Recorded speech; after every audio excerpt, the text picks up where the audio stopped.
sedikit pun dari usaha mereka. Frustrasi mulai merasuki mereka. Mereka tidak mengerti apa yang menyebabkan dinding itu selalu kembali utuh. Ini tidak masuk akal, teriak salah satu dari mereka. Apa gunanya kita bekerja keras setiap hari jika hasilnya selalu sia-sia? Pemimpin mereka tetap tenang, meskipun dalam hatinya ia pun merasakan keputusasaan yang sama. Namun, ia tidak boleh menunjukkan kelemahan di depan pengikutnya. Kita hanya harus terus percaya pada janji Allah Subhanahu wa Ta'ala. Saat waktunya tiba, tidak ada yang bisa menghentikan kita. Dan mereka terus berusaha, hari demi hari, meskipun setiap kali mereka melihat secercah harapan dalam bentuk cahaya matahari, mereka harus menunggu lagi hingga keesokan harinya. Sampai akhirnya tibalah hari yang telah Allah Subhanahu wa Ta'ala tetapkan.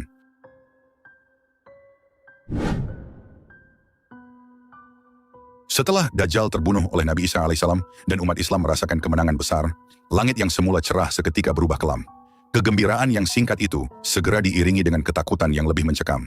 Di ujung cakrawala, angin kencang yang membawa debu, dan teriakan-teriakan kesakitan mengisyaratkan datangnya bencana baru yang lebih dahsyat. Dari kejauhan, terdengar gemuruh kaki-kaki yang menghentak bumi, bagai gelombang pasukan yang tak terbendung. Itulah mereka, Ya'juj dan Ma'juj, makhluk perusak yang telah lama dinubuatkan dalam hadis-hadis Rasulullah Shallallahu Alaihi Wasallam.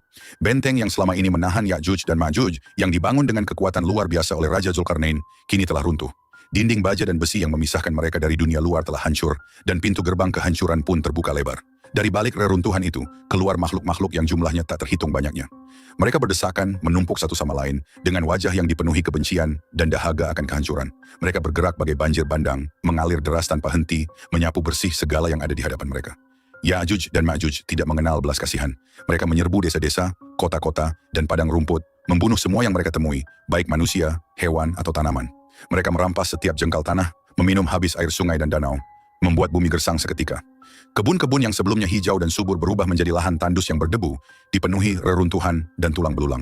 Tidak ada yang bisa lolos dari cengkeraman mereka. Binatang-binatang peliharaan seperti kambing dan sapi yang dulu menjadi sumber penghidupan umat manusia, kini habis dimangsa tanpa sisa. Jumlah Ya'juj dan Ma'juj sungguh di luar batas imajinasi banyaknya. Tiap individu dari mereka tidak akan mati sebelum melahirkan 1000 keturunan. Mereka berkembang biak begitu cepat, menjadikan jumlah mereka semakin tak terhitung.